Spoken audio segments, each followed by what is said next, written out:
How sharp people's observations and memories were these days still surprised Ethan. A middle-aged man walked beside Hawk, his hair meticulously combed, his expensive attire evident. He glanced at his compad while conversing with Hawk, the latter part of his speech blurring with the bar's music as it reached Ethan's ears. "There's nothing else to discuss," the man stated. "I'm heading to the docks. Do you need a ride to the hospital?" "It's on my way." The establishment, apart from the public zone, largely catered to a select clientele. Few couples frequented it, and these two were clearly here for business, not romance. The middle-aged man received no answer and looked up, noticing Hawk's fixed gaze. He asked what Hawk was staring at. As his eyes followed Hawk's line of sight, his expression instantly hardened with alertness. Only those with something to hide reacted with such immediate caution. Yet, his demeanor suggested a certain standing within the bar. The slight change in his face caused two passing servers to halt their steps. Feigning indifference at that moment would have been conspicuous. A normal person, suddenly stared at by a stranger, would typically show some reaction, perhaps irritation or a check of their own appearance. Ethan, when truly committed to a performance, demonstrated a keen awareness of such nuances. He met Hawk's gaze with even greater bewilderment, casting his eyes down to inspect his own attire, then looked back at Hawk, conveying utter confusion. If recognized, his only recourse was to pretend he had never encountered the man before. Hawk retracted his stare, explaining to the middle-aged man, "It's nothing. Just an occupational habit." The man's guard dropped, a small laugh escaping him as he wondered aloud what kind of occupational habit that could be. Hawk mentioned a flickering red light near the man's face, making him momentarily suspect a rash or infection. The man acknowledged this with a hum, then reiterated his previous question, asking if Hawk had heard him and if he needed a ride. Hawk declined, stating his destination was Zone B, and wished the man a good evening. His voice, muffled by a mask, seemed deliberately lowered, concealing its natural tone. With that, he signaled dismissal to the middle-aged man and turned, disappearing down a side passage toward Zone B. As he spun away, his back to the man, he cast another fleeting glance toward Ethan, devoid of expression, a mere flicker before he was gone. Ethan picked up his jacket and scarf from the seat, deep in thought.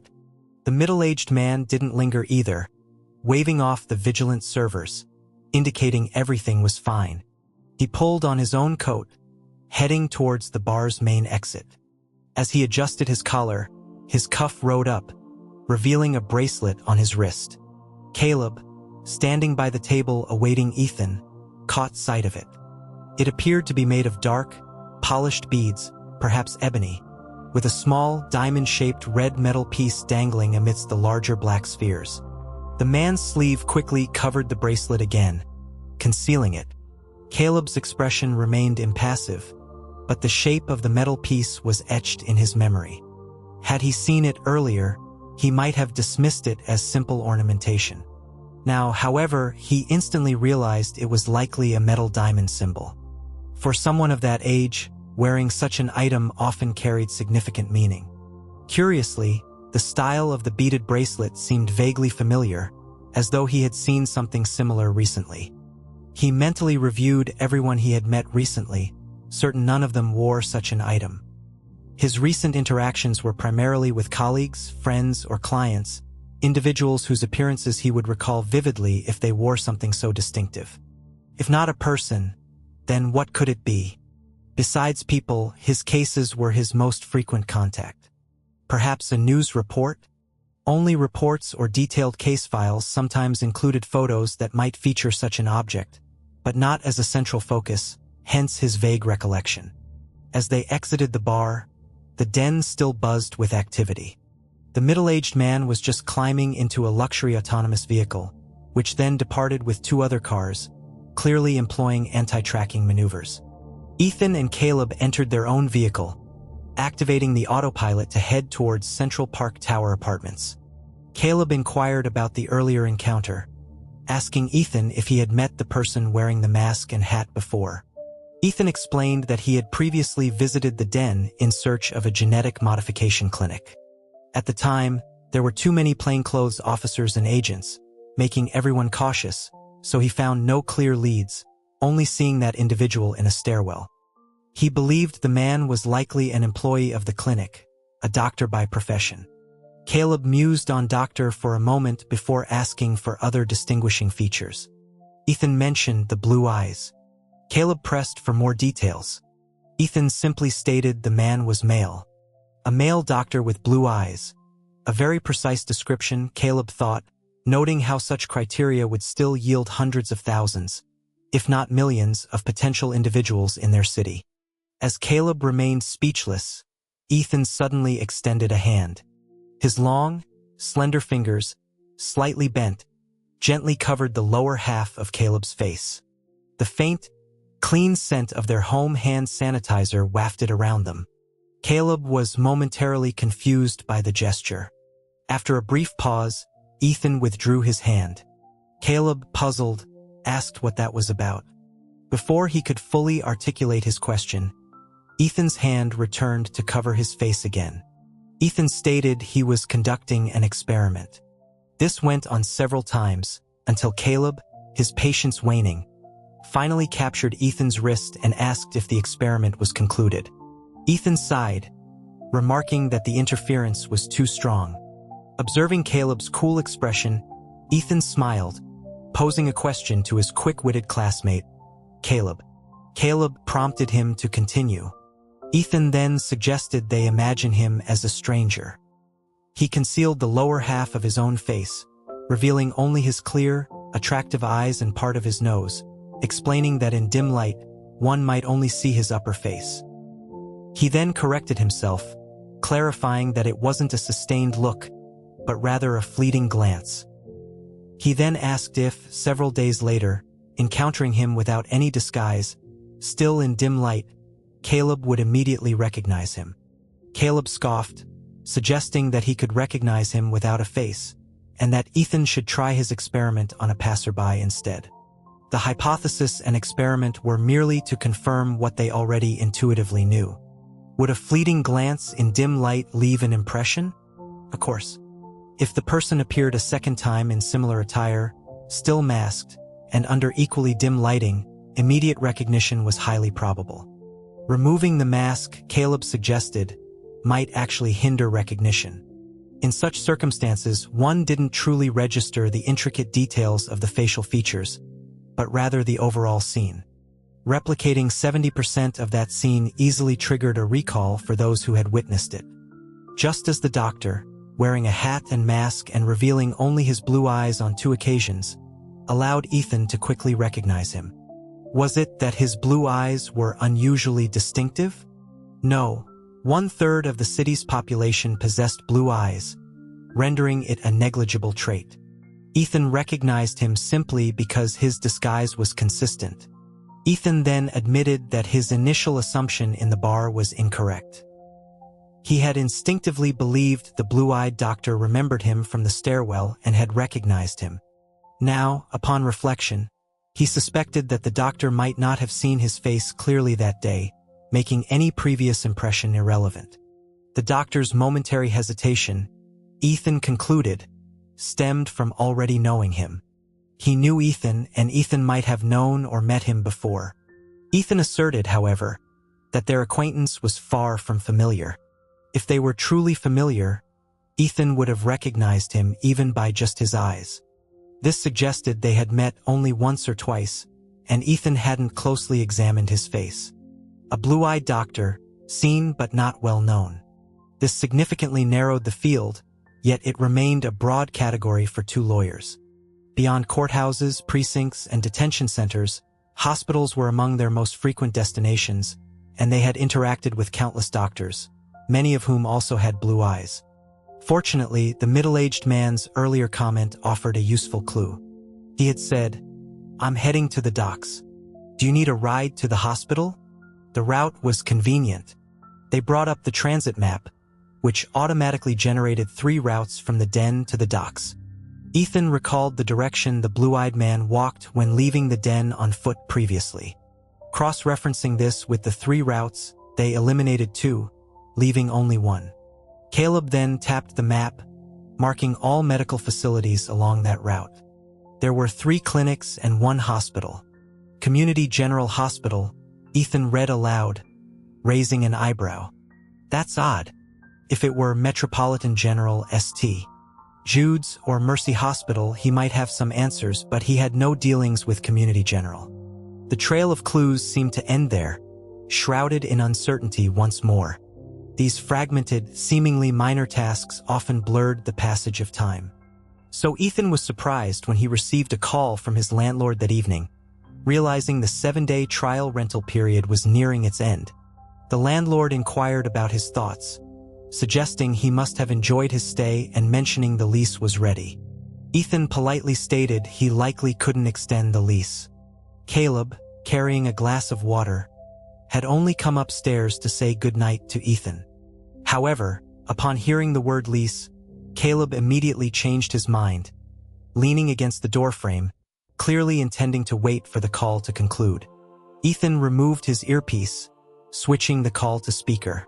The landlord's voice echoed clearly in the room, tinged with disappointment as he asked why. He emphasized the quality of his property and its affordable rent. Caleb, with a cool expression, took a sip of water.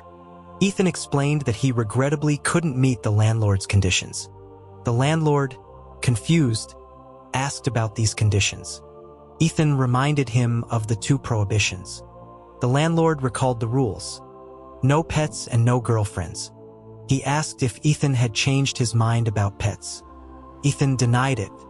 The perpetually single landlord then became suspicious, asking if it was due to the 2nd rule, noting Ethan was single just days ago and wondering if he had found a girlfriend so quickly.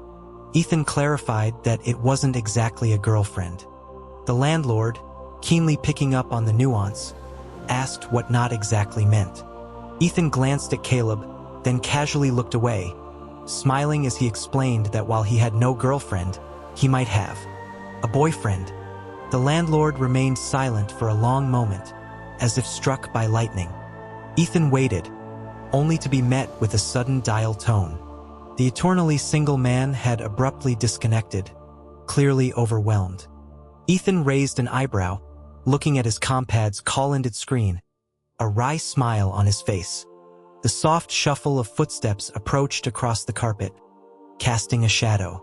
Ethan, seated on the edge of the bed, leisurely typed a message to the landlord, while remarking aloud, "You've driven my landlord away." This, he thought, was a perfect example of blaming the innocent. After sending the polite message, Ethan calmly looked up. Caleb stood before him, bending to place the glass of water on the nightstand, then straightened, his hands in his pockets, looking down at Ethan as he asked, "What do you mean by might have?" Ethan teased, "Is that all you heard from the entire conversation?" He nudged Caleb's slipper with his foot. "Don't stand so tall. Who are you trying to intimidate?" It was an unfair comment, considering Caleb's natural height. Yet, Caleb was unusually compliant, perhaps influenced by the earlier mention of boyfriend. He glanced down at his feet but didn't move, allowing Ethan's playful nudges. Then he obligingly bent down, kissing Ethan lightly on the lips, and pressed for an answer. "Why might have?" Ethan paused, choosing his words carefully. "Boyfriend is a bit odd." Caleb, still bent over with his hands in his pockets, his lips close to Ethan's, kissed him again after hearing the reply, and quietly asked what was so strange about it. He continued to peck at Ethan's lips, each kiss followed by a question in his usual calm tone. Ethan felt a tickle and amusement. He didn't dislike the term boyfriend, but he hadn't imagined it would apply to him, finding it novel and intriguing. Caleb's gaze, partially veiled by his eyelids, intensified. Ethan narrowed his eyes, conceding internally that Caleb in this moment was truly captivating and irresistible. Despite his internal acknowledgement, he couldn't resist teasing Caleb. He claimed to have suddenly recalled some things. Caleb asked what. Ethan mentioned the Crimson Tide cocktail from the bar, saying he had tasted it many years ago, perhaps when he was 11 or 12. He recounted how their family steward would mix drinks, and one day, out of boredom, he had persuaded him to make one. He then playfully shifted his words, asking Caleb if he had just been born around that time. Caleb remained expressionless, appearing somewhat exasperated, likely wondering why he was fond of such a mischievous person. After indulging his playful streak, Ethan quickly smoothed down a few mint leaves as a gesture of appeasement, saying he thought Caleb would be annoyed enough to leave again. Caleb looked at him, giving a low, deep confirming he thought the same, but his feet refused to move. Ethan told him then not to move, emphasizing it was his house. Caleb, however, corrected him. "This is your room." Ethan paused, surprised. Caleb stated that Ethan had the right to ask anyone to leave, including him. He hoped Ethan would consider this place a sanctuary, unrestricted and undisturbed. A place where he could assertively deny anyone entry if he desired solitude, and where he wouldn't feel compelled to move for any reason. Caleb's voice flowed like calm water, speaking with such tranquility that Ethan's heart softened. He suddenly found himself at a loss for words. Normally quick with witty remarks and jokes, adept at responding to any situation, he now felt tongue-tied, unable to find appropriate words. Ethan gazed at Caleb for a long moment, then released a soft, amused sigh. He mentioned that the last time he felt so wordless was on his 10th or 11th birthday. His parents' gentle wishes, repeated for years, had always left him unable to find matching words, forcing him to casually reply with "don't worry" or "no problem." But such a casual answer felt insufficient for Caleb. He confessed to feeling incredibly fortunate. As he spoke, he reached out and gently touched the corner of Caleb's lips. Caleb caught his fingers, unable to resist leaning in for a kiss, whispering that he had ulterior motives. He was no saint, devoid of desires. In fact, he was quite ambitious. Before Ethan grew accustomed to the idea of a constant companion, Caleb hoped he would first become accustomed to this place as his own, like a home. That way, in the event of future disagreements or friction, Ethan's first thought would be to retreat to his room, not to leave entirely. This couldn't be achieved with a simple yes. But Caleb possessed sufficient self-control and patience. The dim lighting created an intimate atmosphere, where emotions could easily intertwine. Ethan narrowed his eyes, his breathing quickening. He felt Caleb pull back slightly, his nose brushing against Ethan's neck and shoulder. After a significant pause, Caleb finally lifted his head. The self-control and patience he had just been so confident in were on the verge of faltering. He touched Ethan's lips, whispered goodnight, then reached up to switch off the room light and stood to leave. His retreating figure appeared composed and steady, but his footsteps were noticeably quicker than usual. Before he left, he didn't forget to gently pull Ethan's door shut. The stairwell light vanished beyond the door, plunging the room into darkness, save for a thin sliver of light filtering through the curtains from the courtyard's ground lights. Ethan leaned against the headboard, sitting in the dark for a long while until his breathing returned to a gentle, steady rhythm. He watched the direction of the door, listening to the soft shuffle of footsteps descending the stairs, growing fainter, and then he chuckled to himself. So rushed, as if being chased by a ghost, he thought. The next morning, the Sterling and Stone law offices hummed with an atmosphere more akin to a funeral parlor. The root cause was Senior Administrator Adams, who, with a face like a tombstone, paced the floors repeatedly. The senior attorneys were few, each immersed in their own cases and thus absent from their offices. Interns, like forgotten children, accounted for 80% of the firm's human presence. These young students found the oppressive atmosphere almost unbearable, so they covertly pulled out their compads, furiously debating in their intern group chat. "Anna, Mr. Administrator have bugs for breakfast? He seems terribly out of sorts. Henry, what did the bugs ever do? Locke, what did we ever do? Phillida, I'm losing it. He's passed by me for the 7th time. Now he's by the break room, nursing a coffee with a green face. Give it 10 minutes, and you'll find my desiccated corpse. Locke, where are you? Locke, Restroom. I'll return when Mr. Adams goes downstairs. Phillida. Henry. All right, I see Ms. Fitz heading for the front lines in her heels. Ms. Fitz looks gorgeous today. I'm going to the break room to eavesdrop. Anna. Godspeed. 2 minutes later, Henry's message popped up. Henri. I finally know what's going on. Phillida. Don't tease, spill it. Henry, the Shaker case. Defendant number 2's defense attorney is set. It's Mr. Vance. Upon hearing Caleb's name, Anna and Phillida immediately chimed in. Anna. What? What happened? Why Mr. Vance? Are you sure? That's impossible, isn't Mr. Vance still in his probationary period? Henry. I don't know, I just know Mr. Adams nearly washed his hair with boiling water to calm down. The group chat went silent for 5 seconds. Then everyone frantically began summoning Ethan. Ethan had just exited Caleb's autonomous vehicle when he saw the group chat. He rubbed his numb fingers, then condescendingly glanced at the little fool's discussion in the group, replying, Ethan? The interns were stunned by this level of dismissiveness. After a few more seconds, they began a rapid-fire barrage of messages. Anna. Ethan. Did you see what Henry just said? Is Mr. Vance really taking this Shaker case? Ethan. Why aren't you at the firm today? Can you get Mr. Vance to send Mr. Adams away? Ethan replied, Ethan, no. Yes. I'm at Metropolitan General. No. Everyone sent a long string of ellipses. Ethan stopped reading the chat after that.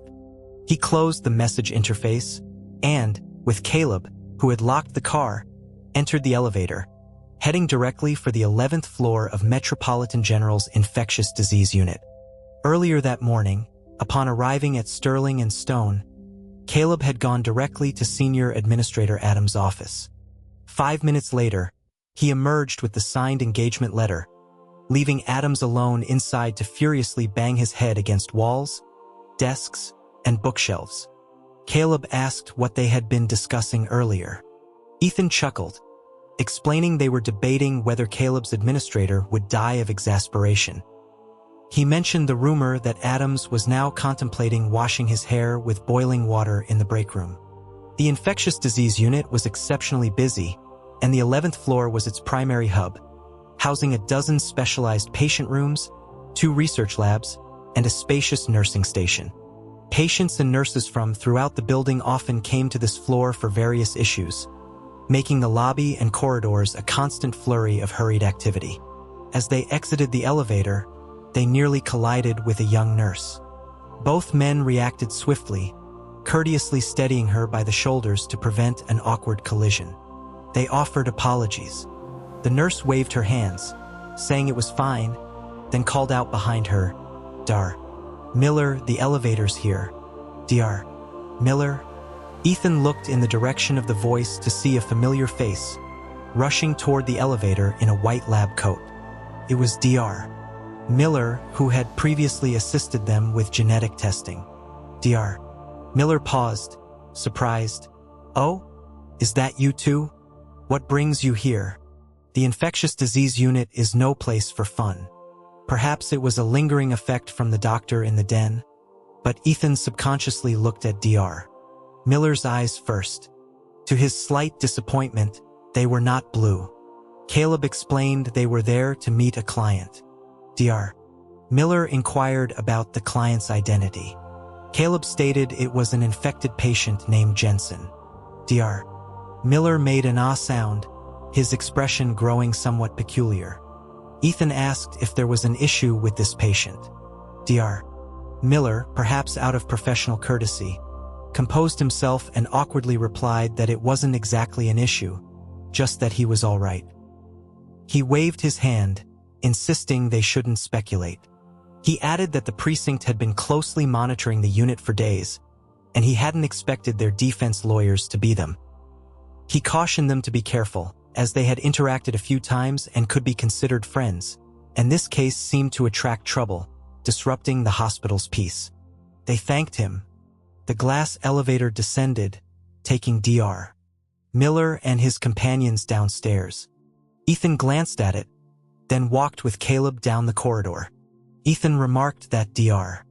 Miller's parting words hadn't seemed to be just a caution to be careful. Caleb affirmed this, saying he had noticed the change mid-sentence. Ethan wondered what Dr. Miller had originally intended to say. The shape of his lips suggested he was about to say don't, but he had then pursed and released them, ultimately only managing be careful. Ethan pondered what he was them not to do. Don't get involved? Don't take this case? Don't defend Mr. Jensen? Caleb clarified that wasn't the main point. The crucial question was why Dr. Miller would offer such a. This, Ethan realized, made some of Dr.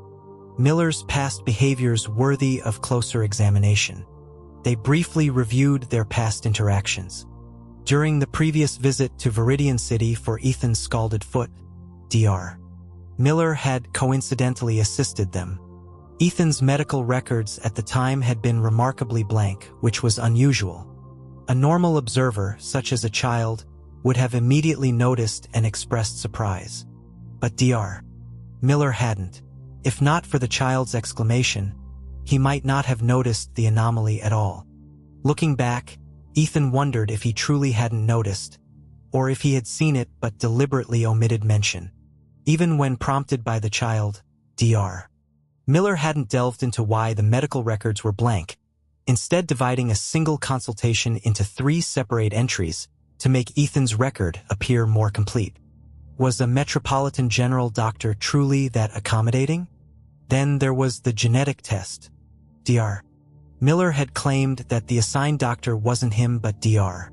Curley, who was unavailable due to a family medical tragedy. So Dr. Miller had taken over.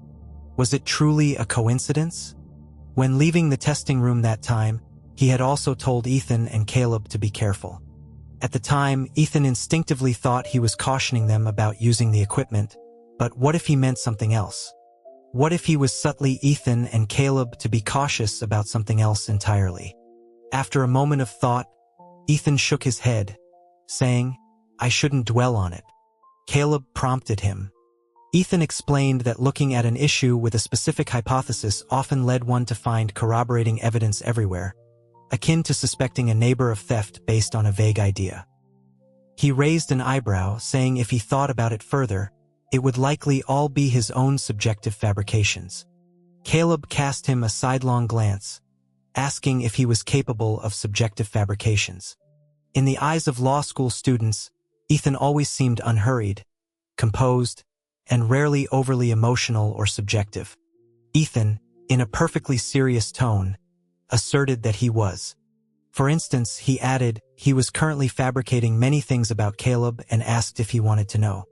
Caleb, intuitively sensing it wouldn't be good, unequivocally declined. Ethan retorted, "Why are you like that?" The special patient rooms at the end of this corridor were the busiest, yet also the quietest. 6 officers guarded the room, 3 on each side of a long bench.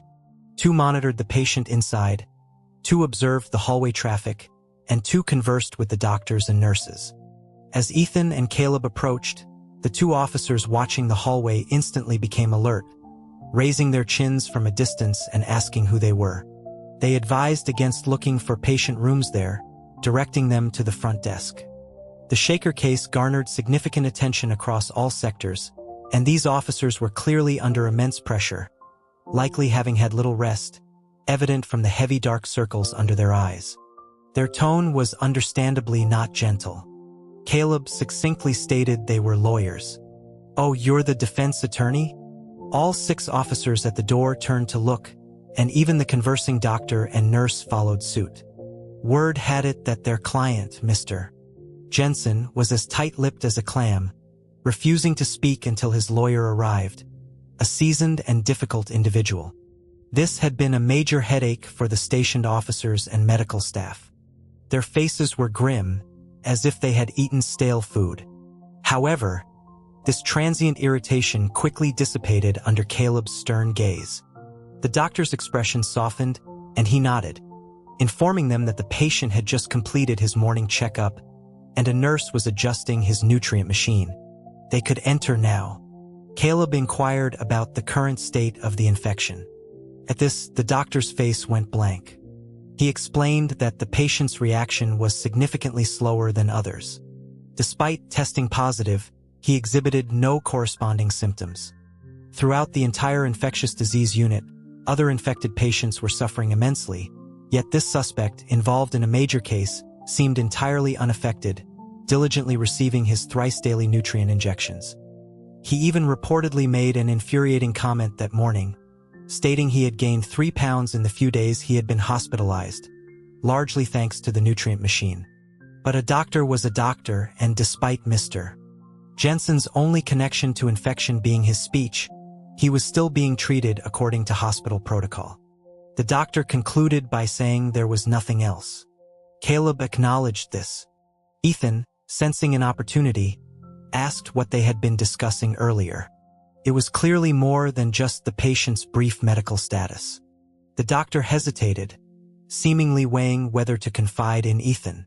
An officer nearby, however, frankly and unabashedly scoffed, stating it was merely to ascertain the possibility of a fake infection with the doctor. He expressed disbelief at a patient gaining weight in the hospital, finding it counterintuitive. Ethan nodded, politely asking if they had reached a conclusion in their discussion. The doctor stated the possibility of faking the infection was almost zero. He explained the testing equipment's margin of error was negligible, and they had conducted several more rigorous tests, all confirming his positive status. As Ethan and Caleb entered the room, a young nurse was struggling with the last intravenous line of the nutrient machine. Addressing the man by the window, asking him to turn his head to cooperate, as this final needle was to be inserted behind his earlobe. The nurse demonstrated on her own ear, still trying to get the patient to lower his head. The man had short black hair, was quite tall, but his physique was uneven, with unusually bulging arm muscles. Aside from the hospital gown, there was nothing about him that suggested he was a patient. He winked playfully at the nurse, saying, "Guests have arrived. I'll greet them first." He then turned and walked towards Caleb. The nurse, having missed her attempt to insert the needle again, followed him, looking resigned. He was tall and long-legged, covering 3 or 4 steps in the time it took the nurse to scurry to catch up. He'd still need to cooperate by lowering his head for her to reach the spot. Caleb frowned slightly. To be so immediately off-putting upon meeting was, in itself, a kind of skill. "Ah, it's you." A pleasure, the patient remarked. Caleb simply stated his last name, Vance. Seizing the opportunity created by their exchange, Ethan smiled at the nurse, beckoning her with a finger, silently asking her to hand him the needle. The nurse, flustered by his smile, blankly handed him the final tube with the needle attached. Jensen then turned to Ethan, raising an eyebrow, asking who he was. Ethan identified himself as Caleb Vance's intern. Jensen responded, "Oh, a pleasure," and extended his hand. Ethan confidently grasped it, and with a gentle pull, almost imperceptibly, Jensen stumbled back half a step. Ethan swiftly inserted the needle behind Jensen's ear. Unlike the delicate touch of the young nurse, Ethan's approach was straightforward, aiming directly for the spot, making the experience far from pleasant. Jensen winced as the needle went in, quickly retracting his hand from Ethan's, instinctively clutching his earlobe and sucking in a sharp breath. Ethan then turned to the nurse, asking if he had hit the target. The nurse nodded, quietly confirming it was accurate. Jensen, recovering, retorted, "You're welcome." Ethan thought, "Who the hell thanked you?" The atmosphere grew remarkably tense. The nurse, observing the difficult patient, the stern lawyer, and the smiling intern, suddenly remembered something, her expression changing. She quickly unwrapped 2 specialized masks from a tray.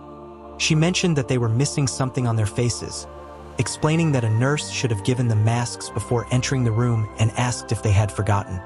She urged them to put them on. Ethan admitted he had forgotten, saying they had been too focused on discussing Mr. Jensen's condition. Just as he finished speaking, the nurse from outside rushed in, looking panicked. She exclaimed she had forgotten earlier. Ethan held up the mask in his hand, assuring her it was fine and that the masks were provided in time. He handed one to Caleb and donned the other. Still uneasy, the nurse pointed to the constantly misting humidifier in the corner, explaining that the entire unit underwent continuous disinfection. So a brief period without masks shouldn't be an issue, but for caution's sake, they should get tested again in an hour. She clarified that it was her fault for forgetting to give them the masks, adding that there would be no charge and she was truly sorry. Caleb, now wearing his mask, assured her it was fine and they would remember to go. Ethan then requested that the room's monitoring system be temporarily deactivated. Lawyers meeting clients were generally exempt from surveillance, and in detention centers, officers typically understood the protocols and would turn off recording devices. However, this was a special circumstance in a hospital where they might not recall such procedures. The nurse paused, then quickly agreed, saying she would inform the monitoring room on this floor. With that, she hastily departed with her medical tray. A short while later, the small red light in the corner of the ceiling extinguished. In detention centers, the extinguishing of the red surveillance light invariably caused suspects to visibly relax. Mr. Jensen, however, was not like other suspects. He glanced at the now dark light, appearing even more disgruntled. He then directed his displeasure at the intern. He ran a hand through his short hair, turned back, and offered Caleb a strained smile, suggesting that an intern would be of little use in such a setting and might even be a hindrance, asking if he could be excused. Caleb, with an unruffled expression, simply stated he could not. Jensen's lips moved, appearing on the verge of speaking, perhaps to curse or argue, but he held back, seemingly unable to find the right words. After a moment of holding his composure, he abruptly spoke. He claimed to have heard Caleb's name before, recalling a recent public announcement. He had assumed that someone so young achieving a top-tier attorney status would possess exemplary professional ethics. He questioned whether a lawyer's duty wasn't to protect their client's interests, adding that he found the intern very unlikable. Caleb calmly corrected him, stating he was not a top-tier attorney. He added that the true top-tier attorney was standing right beside him, currently masquerading as an annoying intern and now feigning innocence after having just provoked someone. Caleb assured Jensen that he would unequivocally uphold Jensen's rightful interests in this case. Jensen, with a dry, sarcastic tone, retorted that as his intern, it was sufficient for Ethan to be likable to him, questioning why Ethan needed to be likable to Caleb. Jensen's complaints had been meticulously addressed, every point countered logically and irrefutably. Jensen was clearly exasperated. Caleb then asked if he had any other questions. Jensen turned and wiped his face, pursing his lips for a few seconds to compose himself, then nodded. He walked back to his bedside and sat down, the smart nutrient machine humming as it followed him to the bed. He repeated his affirmative. Then, his dark brown eyes narrowed as he looked at Caleb again, reevaluating the lawyer he had retained. He admitted this was his first encounter with such a lawyer and such an intern. He wondered aloud if the adage like master, like apprentice applied. In a sense, the saying was not entirely inaccurate, though the roles of master and apprentice were reversed. Jensen reluctantly conceded that despite the unpleasant conversation, Caleb's competence was likely trustworthy. Caleb didn't respond to this, instead sitting in a chair and prompting Jensen to begin discussing the case. Ethan sat beside him, a simplified legal pad resting on his lap and an electronic pen in hand, ready to take notes. Jensen pondered how to begin, asking whether he should explain the evidence gathered by the police or detail his whereabouts and activities during the past period. Ethan raised an eyebrow. Mr. Jensen's reactions consistently differed from the norm. His attitude toward surveillance earlier, and now his response to this question were both peculiar. Typically, when confronted with a case, people fell into one of three categories. One type, like an individual named Chen Zhang, had hidden facts and was thus resistant, remaining silent or outright refusing to cooperate. Another type, like a person named Dale, would declare their innocence. "I'm not guilty, I didn't do it, it has nothing to do with me," before explaining anything further. Whether genuinely innocent or not was another matter, but this crucial statement was always made up front. The third type implicitly admitted guilt, not hoping for complete exoneration, but for leniency. Such individuals, knowing what they had done, would instinctively choose a starting point to narrate the sequence of events. Mr. Jensen fit none of these categories. He neither directly declared his innocence nor found a starting point. His notorious reticence had led them to expect a silent refusal to cooperate, similar to Chen Zhang, but this was also not the case. His reaction indicated several things. Not emphasizing his innocence suggested he was indeed connected to the case, or perhaps he didn't care if he was deemed innocent. His inability to find a starting point suggested he wasn't fully aware of the case details, making it difficult to begin.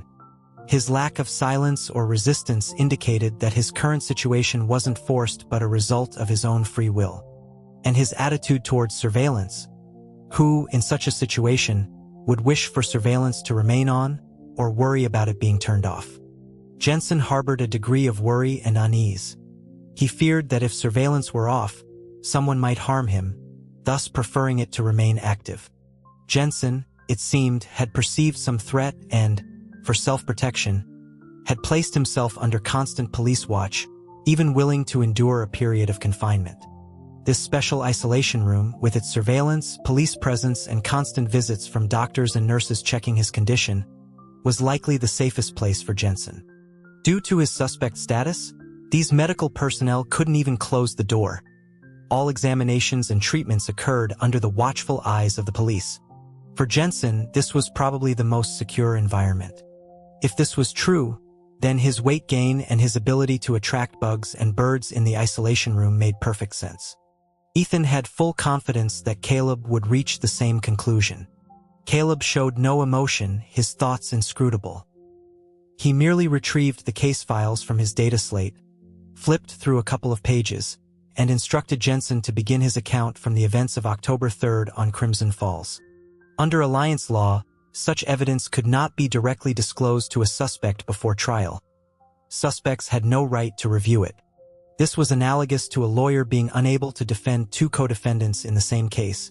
To prevent collusion, a measure to deter suspects from fabricating lies to clear their names. The evidence indicated that on October 3rd, an elderly man from Crimson Falls went fishing for autumn fish on the outskirts, an area devoid of surveillance cameras.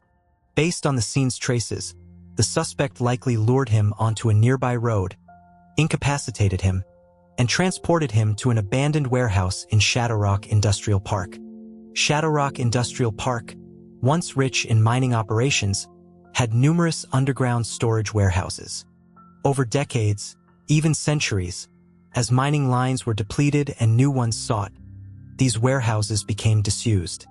Due to the abundance of habitable planets and land, these abandoned sites were rarely renovated or repurposed. This was a common scenario in old mining districts across many planets. The warehouses involved in the Shaker case were of this type. The elderly man from Aden was a widower, so his disappearance went unnoticed for a long time. On the evening of October 3rd, he was confined in medium-sized Warehouse 9 in Shadow Rock Industrial Park, placed inside an iron cage. One side of the cage had an iron trough divided into two sections, one for water and one for food. If the elderly man was hungry or thirsty, he had to reach through the bars to retrieve food or water from the trough. The elderly man's vague statements indicated he had his skin cut open and needles inserted. He also believed wolves and monsters were attacking him, and he had to fight them off, trying every method of scratching, cutting, and bumping. This likely explained the abuse marks on his body. Police evidence further indicated the presence of a hallucinogenic toxin in his system. This toxin first caused hallucinations, then gradually led to madness. The day after Aden was found, the toxin residue in his body began to rapidly dissipate, and by the third day it was undetectable. These detailed aspects had not appeared in the public news reports. Caleb had only seen them that morning when he received the initial case files from Adams, and after reviewing them, he had immediately brought Ethan to the hospital. One reason was to meet the client as soon as possible. The other was that the hallucinogenic toxins' effects reminded them of Kevin. Working in their profession for an extended period often led to a certain occupational habit, a strong aversion to unsubstantiated conclusions. When ordinary people saw certain things and then connected them to other matters, if there was evidence to support the link, it was called following the trail. Without evidence, it was called intuition. Some would half-jokingly voice their intuition as a form of casual remark, while others would simply ponder it internally. Ethan and Caleb, however, both suffered from the same occupational disease. When intuition struck, they instinctively sought verification. If they found it, the conjecture remained. If not, they rationally disregarded it. Perhaps this was the everyday application of presumption of innocence. This time, however, was an exception. Since receiving the initial case documents that morning, they had continuously thought of Kevin.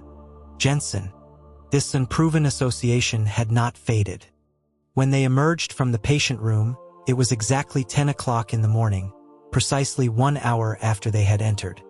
This was not a detention center, and lingering for 5 or 10 extra minutes would have been acceptable. But for them, there was no need to prolong it at all. Jensen had rambled for an entire hour, concocting a story so transparently false it was laughable. Ethan's simplified legal pad remained as empty as it was when he opened it. Not a single word recorded. However, this outcome was not unexpected. Someone whose lips were sealed invariably had something to hide, and it was unlikely they would reveal the truth immediately. They had encountered such situations many times before and remained unfazed, listening calmly throughout. Ethan even asked a few casual questions, as if he believed the story. Jensen, invigorated, drank 2 glasses of water and spun his tale until the very last minute. Jensen pointed to Ethan's legal pad, asking if he wasn't going to write anything down. Ethan, leaning against the doorframe, looked back at him, a half-smile on his face, and said it wasn't necessary. He added that even in pre-alliance times, historical records didn't bother to detail every trivial bodily function of emperors across various star systems. With that, he waved his hand and closed the door. Jensen sat alone on the bed, lung 2 seconds before muttering a long curse. Being grouped with trivial bodily functions clearly meant Ethan thought he was full of hot air. The officers outside were momentarily surprised to see them emerge. They asked if it was over already. Caleb nodded. Jensen's muffled curse then drifted out from inside. They had never encountered a client meeting that ended quite like this, leaving them somewhat bewildered. The 2 lawyers, however, seemed unconcerned. Ethan even raised a hand to wave to the officers, saying they were leaving and thanking them for their trouble. They held no animosity towards the officers. Although they would face each other in court, they were not adversaries outside of it, hence their relaxed and polite demeanor. This, in turn, made the officers feel a little embarrassed, remembering how they had glared at the 2 lawyers before they entered the room. They mumbled an "oh," then awkwardly added, "Take care." As they passed the nursing station, they encountered the same young nurse from the patient room. She rushed over, handing them a slip of paper. She noted that an hour had passed and provided the slip for them to get retested. The testing center was on the 3rd floor. She added that if, by any chance, there was a problem, the hospital would take responsibility. Caleb thanked her and stated that the surveillance in the patient room could now be reactivated. Jensen was quite interesting, appearing both quick-tempered and perhaps not. A few words could easily infuriate him, yet he always quickly suppressed his anger, never impulsively blurting out reckless words in a fit of pique. His lies were poorly constructed, easily seen through. This gave an impression of unsophisticated cunning, as if a few contradictory points would shatter his defenses and force him to reveal the truth. But Ethan and Caleb shared a silent understanding. Neither voiced a refutation. They knew this was merely an illusion. Ethan inquired if Caleb had ever encountered such a client before. Caleb admitted it was rare but added that Ethan seemed to have met many. Ethan paused, then raised an eyebrow. The elevator descended swiftly. He glanced at the number 3 flashing on the display and playfully asked if Caleb hadn't severed ties with him after graduation. He wondered how Caleb knew so much about the cases he took and the clients he encountered. Ding! The elevator doors opened. Caleb, his composure intact, stepped out. Ethan felt a flicker of amusement. Some people, he mused, would casually refer to him as my intern to outsiders, speaking with a calm and serious air as if it were the most normal thing. Yet, when addressing Ethan directly, he often became unusually reticent. Of course, he noted, exceptions were made when Caleb had a fever or late at night. It was a perfect demonstration of repressed passion. The testing center was busy, with a continuous influx of infected individuals. The waiting area outside was full of people holding slips, but Ethan glanced at their numbers and chose not to join the crowd. Instead, he and Caleb stood by the floor-to-ceiling windows. Indoor plants, taller than a person, lined the windows every few meters. They thrived, oblivious to the infectious virus permeating the environment. The space between 2 large plants formed a natural alcove, where Ethan and Caleb leaned against a waist-high railing, gazing out the window. Ethan mentioned that no toxin residue was found in the water or food troughs. If the elderly man, Auden, had been discovered any later, investigators would have found no trace of the toxin in his system either. This, Ethan concluded, would have allowed the hallucinogenic toxin to perfectly disappear. Caleb nodded, agreeing that without other corroborating evidence, the police and the public would likely attribute the elderly patient's mental instability to extreme anxiety and fear. Ethan recalled that he wasn't in the city when Kevin's incident occurred. He had only heard snippets of it, wondering if Kevin had spent those days alone at home. Caleb thought for a moment, confirming that he believed Kevin had been alone. When Connor sent Kevin the email, Caleb had visited him, sharing a few drinks. Kevin's state at the time was despondent, but not to the point of being unable to care for himself. With Josh also there, Caleb felt reassured. However, due to some case-related matters, Caleb had to travel for 10 days. On his return flight, he received a message from Josh, stating Kevin had been hospitalized. When Caleb rushed to the hospital, he found Josh's face paler than the walls, sitting silently on a bench outside Kevin's room, pulling at his hair. During Kevin's period of despondency, Josh wasn't as vigilant as he was now. There was no reason for him to constantly monitor Kevin. Even close friends needed their personal space. Josh hadn't rested much during that time and had developed a fever. For those 2 days, Kevin took care of him. Perhaps due to the distraction of having a purpose, or perhaps he was intentionally putting on an act, Kevin seemed almost back to normal, even laughing at Josh's deliberately clumsy antics. After his fever subsided, Josh received notifications for 2 important investment meetings. He initially planned to skip them, but Kevin intervened, claiming he was much better and that a few days' absence wouldn't hurt. Josh was initially reluctant, but fearing he would upset Kevin, and with a psychologist advising against dismissing his requests or pressuring him, Josh reluctantly agreed. Kevin, hoping to alleviate Josh's worries, promised to send a message every night. In reality, Kevin didn't just send one message before bed. For the first 2 days, he would occasionally chat briefly with Josh, mentioning he was awake, making simple food, how the sun was lovely and he'd fallen asleep reading on the balcony, and that he'd had many strange dreams, adding that if he remained idle like this, he wouldn't want to work anymore. It was difficult to ascertain his true state from messages alone, as emotions were easily feigned in text. But Josh, at that time, was easily swayed. He desperately wanted Kevin to recover, so he subconsciously interpreted everything in the most optimistic light. After that, Kevin's messages suddenly became much rarer, only 2 brief lines before bed. Josh grew concerned again, spending the entire next day's investment meeting staring at his compad as if in a trance. He received no messages from Kevin throughout that day and that evening. Unable to bear the anxiety, he skipped the meeting and rushed to the docks. Even the fastest flight from his meeting planet to their city took 2 days, and those 2 days were likely the most agonizing of his life.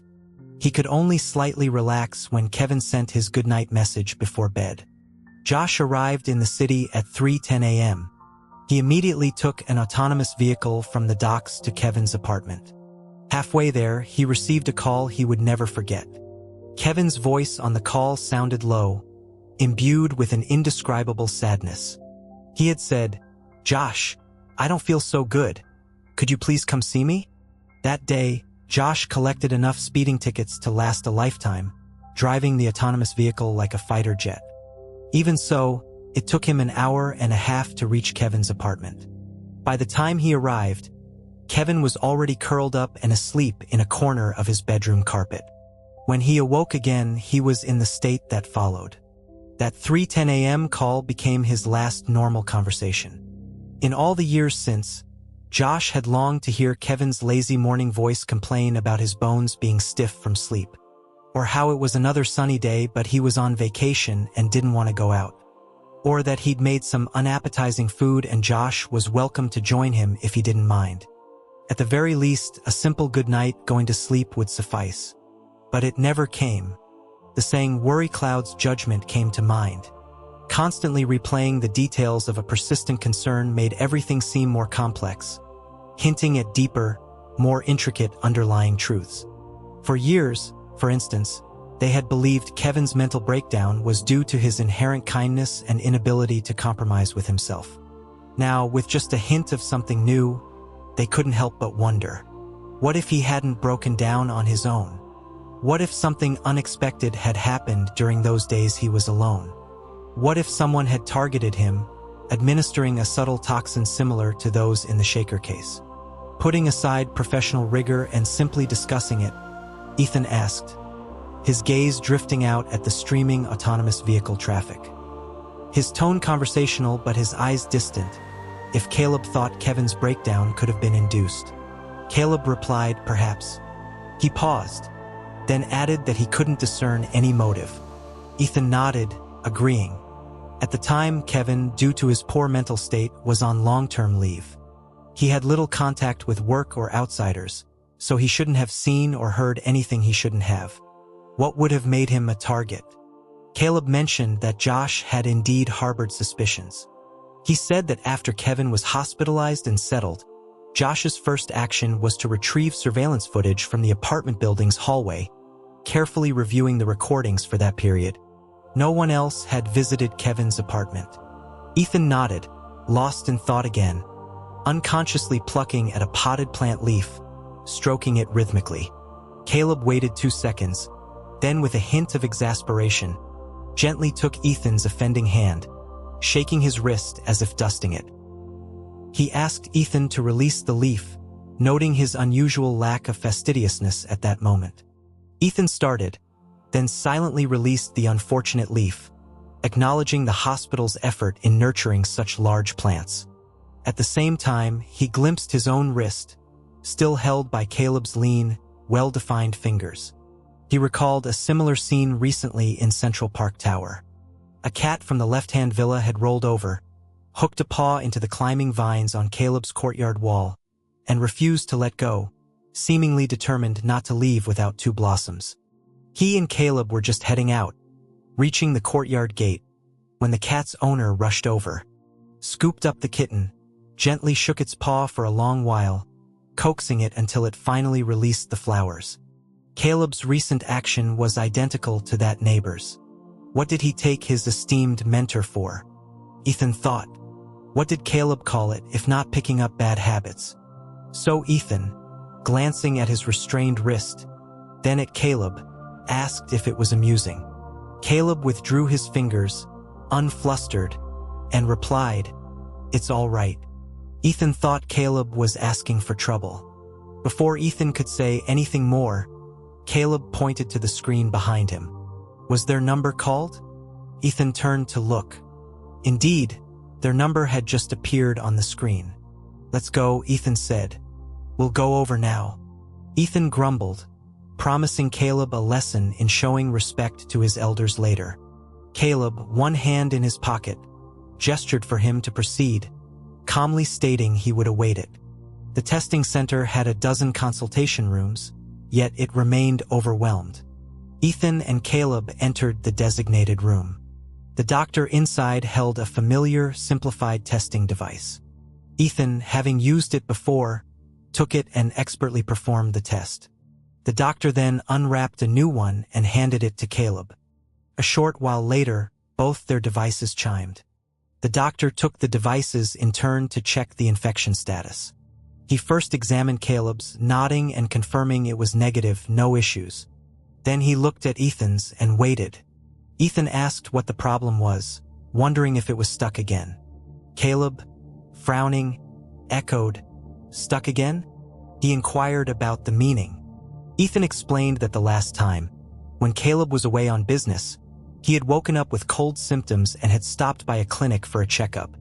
He had encountered a faulty testing device whose screen flickered for a long time before slowly displaying results. Ethan's description was exaggerated and playful. The device, if it could speak, would have protested its innocence, as it had only flickered a couple of times. The doctor chuckled, asking if it had happened before.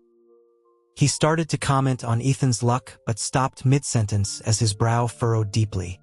He extended the screen towards Ethan, saying, "That's odd. The test result is unclear." "Look," he explained that, by protocol, this required a more detailed examination in the adjacent building using specialized equipment. Ethan expressed surprise at such a result. The doctor, sensing Ethan's potential unease, reassured him not to worry. He explained that an unclear result didn't necessarily mean infection. To improve efficiency, they used simplified handheld devices, which could sometimes be confused by internal interference, such as a high fever of a different nature or certain allergies with similar causes. Caleb, experienced in such matters, wasted no time. He immediately took Ethan to the first floor and headed straight for the adjacent building. The adjacent building was not unfamiliar to them.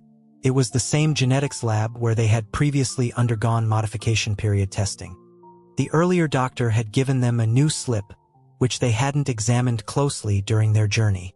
Now, unfolding it, they found a curious coincidence. Even the floor and room number were familiar. It was Dr. Miller's office. Ethan mumbled about the oddity of seeing Dr. Miller again. Caleb explained that it was normal. The specialized equipment was essentially the genetic testing apparatus, so Dr. Miller was the logical person to consult. Ethan asked how he knew. Caleb mentioned having used it on the autonomous vehicle during his fever incident. Ethan paused. He had suspected, during Caleb's fevered return, that the autonomous vehicle's test wouldn't be straightforward. Otherwise, Caleb wouldn't have needed an excuse about ongoing negotiations. But suspicion was one thing, hearing Caleb confirm it was another. This time, he had a doctor's reassurance and Caleb's company, so he felt no anxiety. However, during Caleb's previous incident, battling a high fever and surrounded by strangers, with no comfort or care, receiving an unclear test result must have been a daunting experience.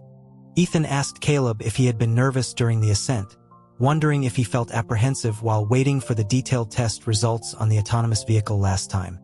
Caleb replied with a crisp no. Ethan thought, stubborn pride. Dr.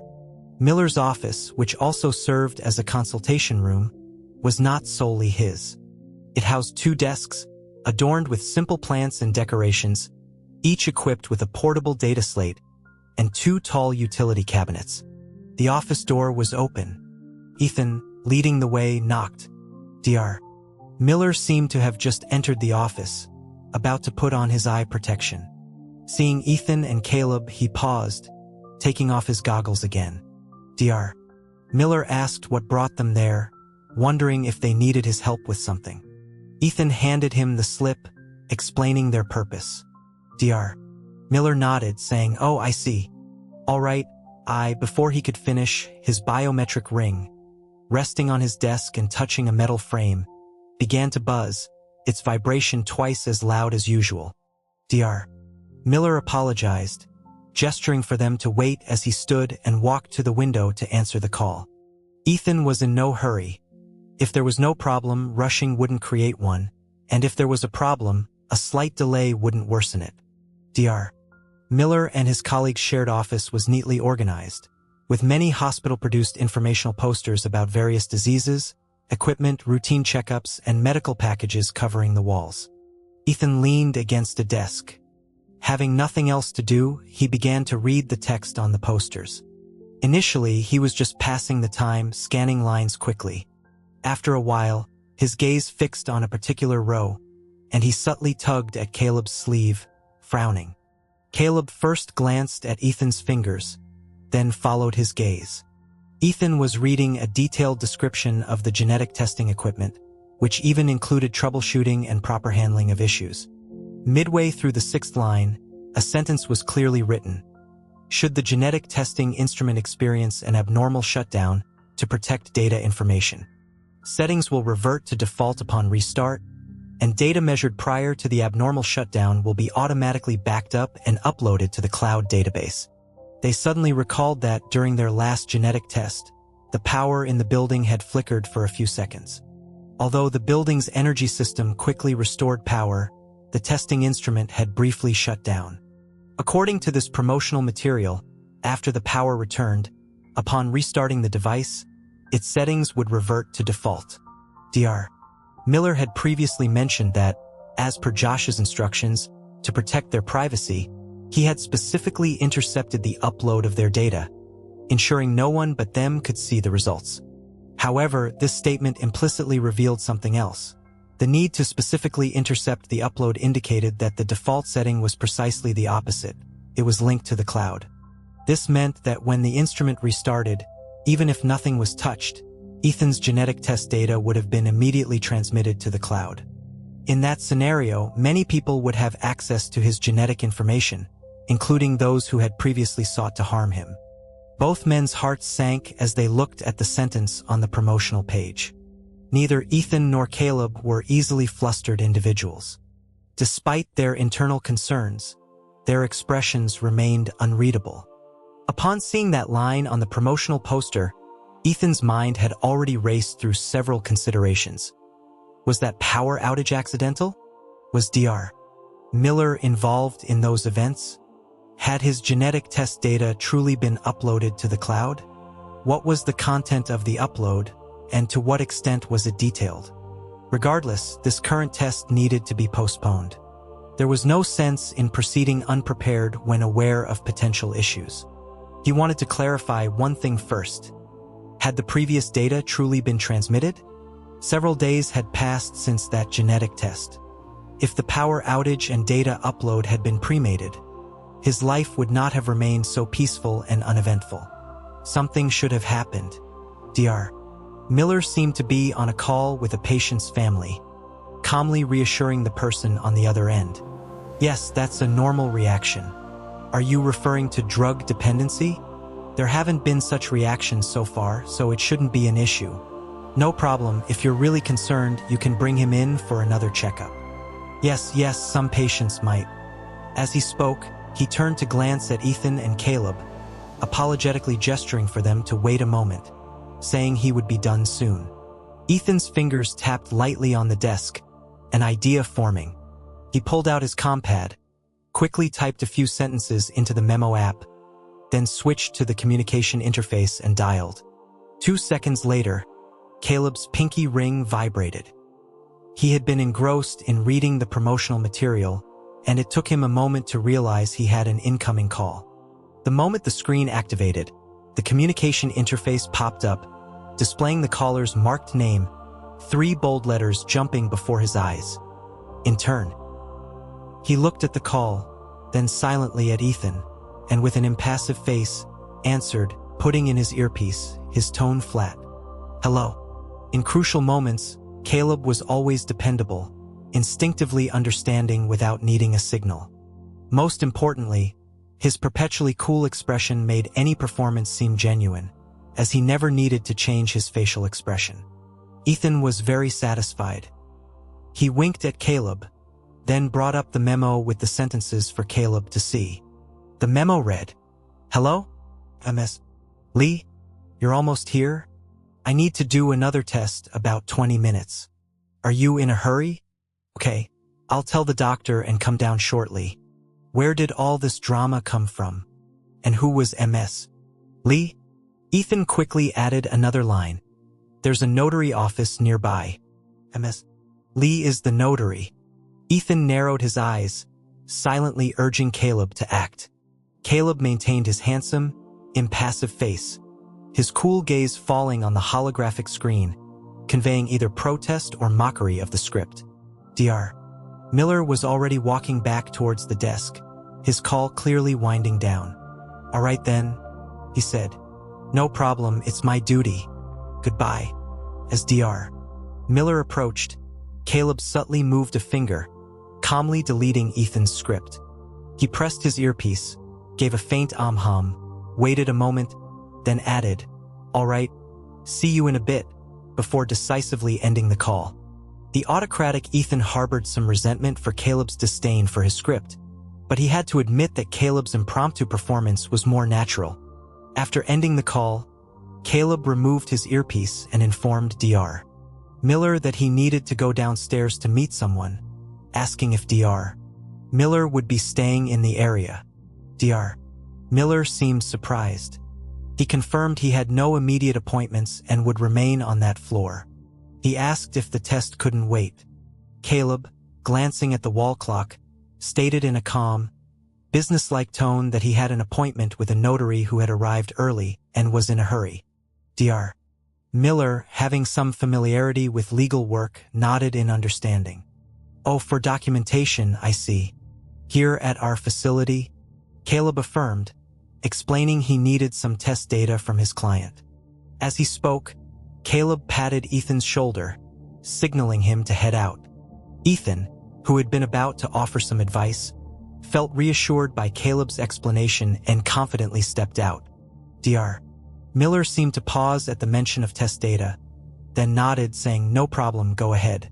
Leave the slip with me, you can come back after you're done. But don't be too late. An unclear viral infection result is concerning.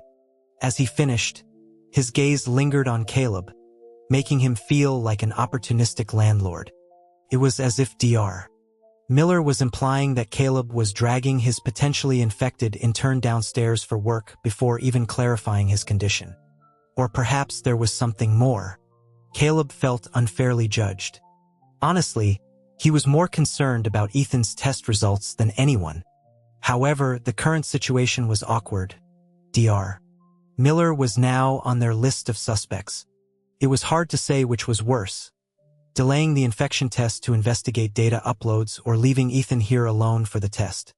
He had already stepped 1 foot out of the office door when Dr. Miller's words made him pause again. Out of sight inside the office, Ethan subtly tugged on Caleb's finger, reassuring him. He then smiled at Dr. Miller, saying it wouldn't take long, and even if he were truly infected, a short delay wouldn't make a difference. They would be back shortly. Caleb frowned, watching him. Dr. Miller, half jokingly, half seriously, exclaimed, Phooey, don't jinx yourself like that.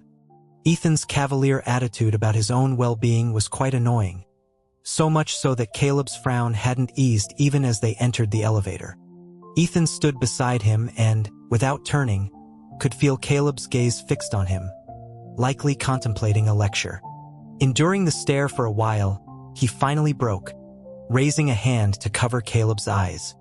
All right, stop staring. I can't take it anymore. He chuckled, initially intending to crack another joke to lighten the mood and tease Caleb.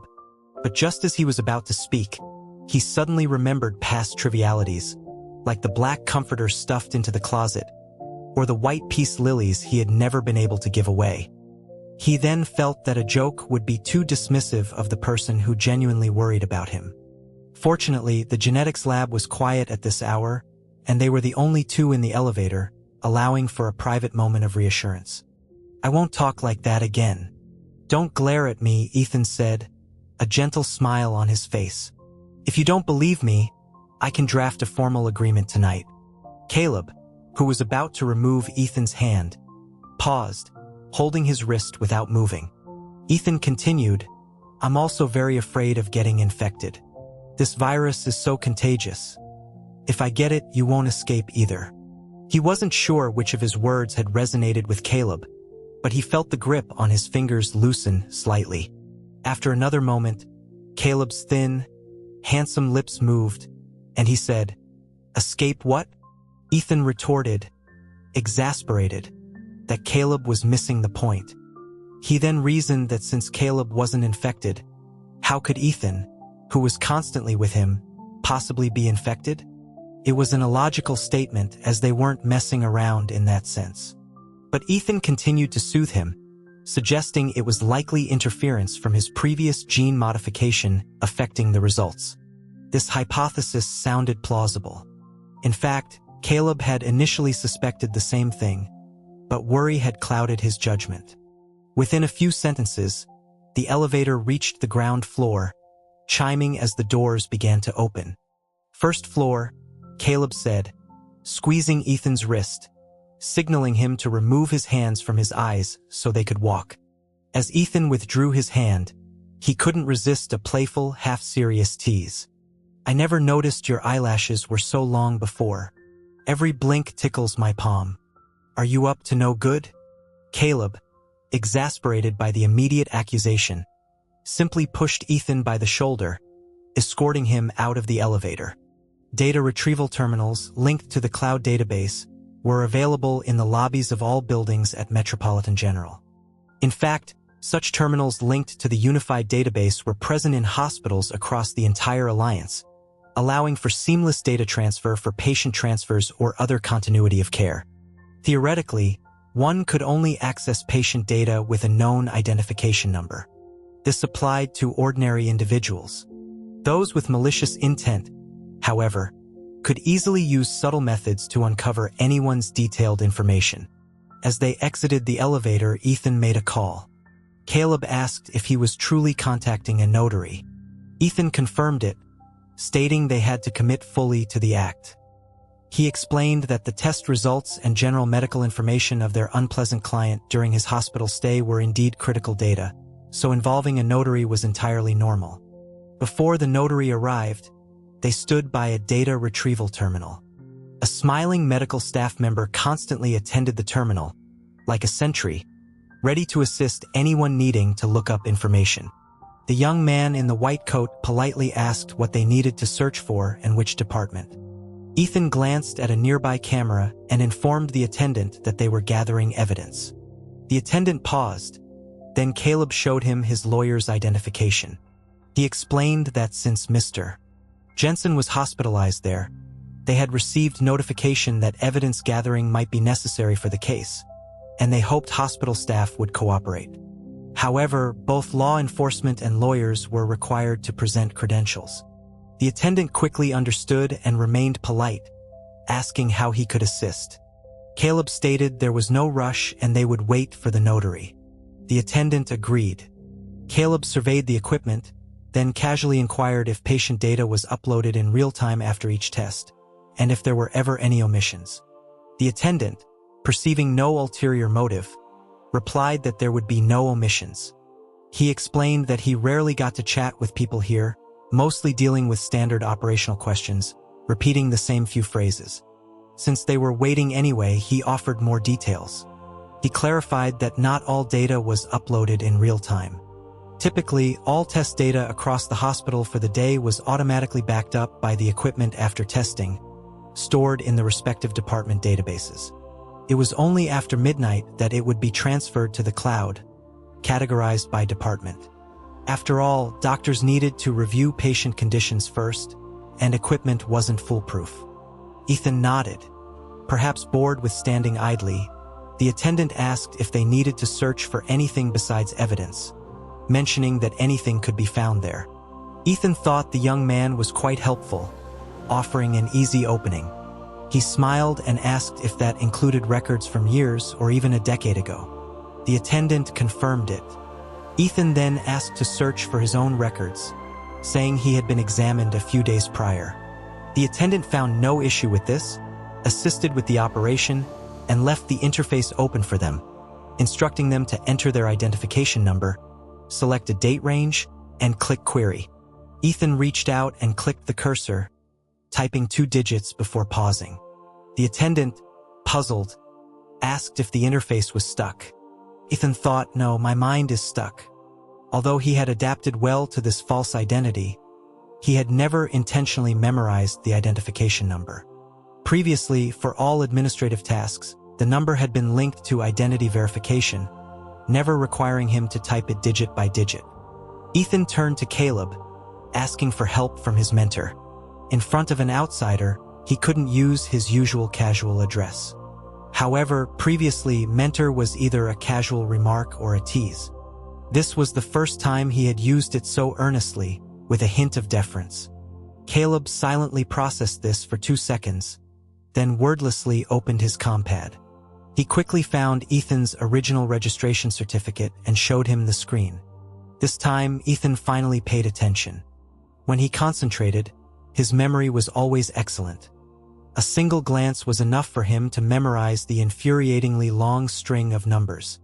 The attendant chuckled, now understanding Ethan's pause. He commented that he had memorized that very identification number from middle school through college, only to forget it every few days. He added that at times like these, he envied people from places like Viridian City or Arcadia Prime, where, he heard, identification numbers were much shorter. Fewer people, naturally, Ethan casually replied. After entering the identification number, he hit query. The interface buffered for a few seconds, then a single record appeared, abruptly and clearly displayed in the center of the screen. His test result from that day had indeed been uploaded. Ethan's expression remained unchanged, his gaze lingering on the number 6 for a moment.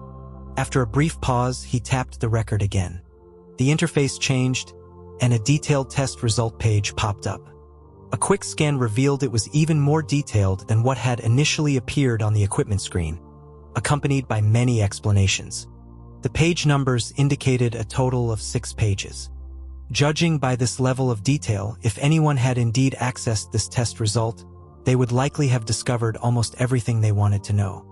Most of the displayed information on that page concerned genetic status, a dense array of data resembling gibberish. Only near the bottom of the page was a sentence leading into the next section. Has genetic modification been performed? The page ended there, a stark red and white, the answer separated onto the next page. Ethan swiped his finger, and the page gently turned. The first paragraph on the 6th page was remarkably succinct, containing only one word: no. Ethan was startled. He flipped back and forth between the 2 pages again. It was unmistakably no. This time, he made no attempt to conceal his reaction, turning to glance at Caleb, then continued to read past the no. The data on the final page was extremely simple. Although indecipherable to a non-professional, 2 fragmented but useful sentences could still be gleaned. Genetic modification duration. No trace of modification detected. Genetic modification status. None. Ethan read it for a while, then silently switched back to the previous interface. The name was Ryan Wild, the timing was correct, and the identification number was fine. He had indeed found the right record. The conclusion was evident. His data had been altered before being uploaded. This modification of information was, for Ethan, a form of assistance, preventing more people from seeing the details of his genetic modification. As for the identity of this person who had secretly helped him, Ethan and Caleb exchanged glances, understanding dawning on them. They had come downstairs under the pretext of gathering evidence, intending to find useful clues in the upload records. They hadn't expected such a significant yield, far exceeding their expectations, and it wasn't even bad news. Ding! The lobby's automatic doors hissed open, and a tall woman in a notary office uniform entered. She looked around the entrance, then her gaze fell upon them. Ethan nudged Caleb with his elbow, reminding him, Ms. Lee. Ms. Lee, who had appeared in Ethan's mental script, approached and asked, Mr. Vance? Caleb nodded. Ms. Lee? Thank you for coming. Ms. Lee smiled politely. No trouble at all. Our office is just a block away. I consider this a walk. She then asked about the documents needing notarization. Ms. Lee was a woman of efficiency, wasting no pleasantries, going straight to the point. Caleb pointed to the query machine. Some test results and consultation records. Ms. Lee approached, taking 2 quick photos with her standard-issue smart device. The Alliance had a unified notarization procedure, with all operations embedded in each notary office's smart devices. Real-time in-device monitoring aimed to minimize fraudulent notarizations. With a notary already called, there was no point in wasting her time. Moreover, based on experience, consultation records and test results were indeed important documents. Jensen's letter of engagement granted his defense attorney a certain degree of authority. For basic documents like test results, Caleb had the right to retrieve them without consulting the client. He proceeded to enter the identification number from the engagement letter into the query terminal. All of Jensen's consultation records instantly appeared. In less than 3 months, there were a total of 22 consultation records. 14 of these were for various examinations conducted during his current hospitalization. When Ms. Lee saw Jensen's name and photo, she let out a soft ah, seemingly surprised. "Is this the client? The Shaker case?" Caleb nodded, downloading all 22 records. Ms. Lee mentioned that earlier reports indicated he was struggling to find a defense attorney. Caleb recalled seeing such reports himself, largely due to the intimidating emails from Mr. Dean, another lawyer. Dean himself had not been directly impacted, but the sensationalized reports had deterred many lawyers from touching the case, fearing reputational damage. Caleb stated the confirmation had only come that morning. Ms. Lee then understood. "No wonder," she remarked. Caleb looked at her, asking what she meant. As the query terminal hummed, spitting out the downloaded data, Ms. Lee explained that she meant it was no wonder there hadn't been any news. She was certain there would be overwhelming coverage of this development within the next day or two. Caleb paused, then quickly regained his composure. He said it was fine. As long as it didn't interfere with justice, it wasn't a bad thing. He also acknowledged that if public opinion was guided effectively, it could aid in winning the case. Caleb appeared to disagree with this notion but chose not to elaborate. He organized the printed data, giving 1 copy to Ms. Lee and keeping 1 for himself, maintaining his perfectly courteous demeanor. "If you would," he said. Ms. Lee took the documents and quickly completed all notarization procedures on her smart device, signing at the end. When she looked up again, Caleb was speaking with the attendant by the machine, so she quietly addressed Ethan, who appeared refined and amiable. "Are you Mr. Vance's intern?" Ethan nodded, smiling. "Hello." Ms. Lee casually asked if Caleb had seemed hesitant about something earlier.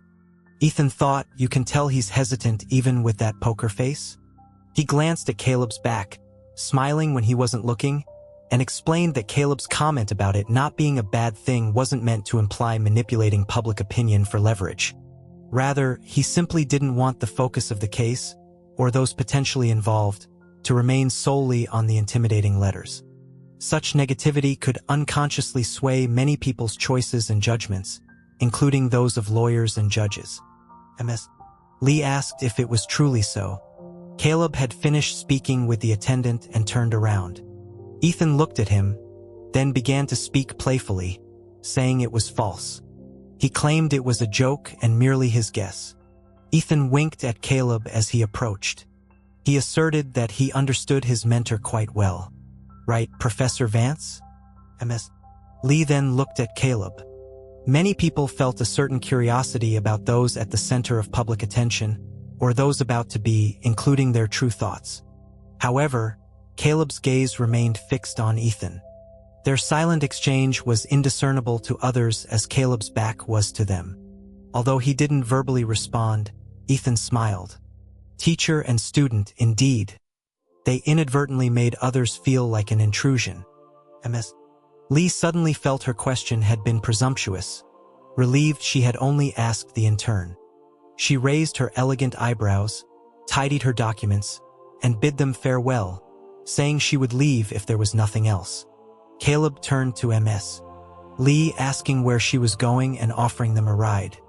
She explained she was returning to her office, which was only a short walk, so a ride wasn't necessary.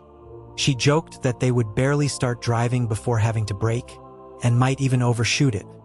She added that next time, if notarization was needed at the hospital, they needn't even call.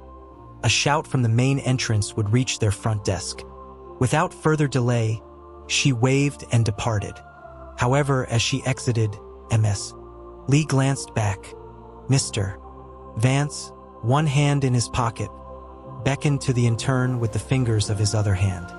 Though the distance was considerable, his expression was indistinct, likely still serious and reserved, yet it was distinctly different from before, as if he were playfully teasing someone. Ms. Lee suddenly found this intriguing, confirming that even the most stoic individuals revealed subtle distinctions in their relationships. Back in the elevator, Ethan asked Caleb what he had discussed with the young attendant. Caleb replied that he had asked if the query machine could directly alter records. Ethan inquired about the attendant's response. Caleb stated that it couldn't be altered and that before records were uploaded to the cloud, the only person who could potentially access them was the doctor in charge of the department. Strictly speaking, two doctors were responsible for Ethan on that day, Dr.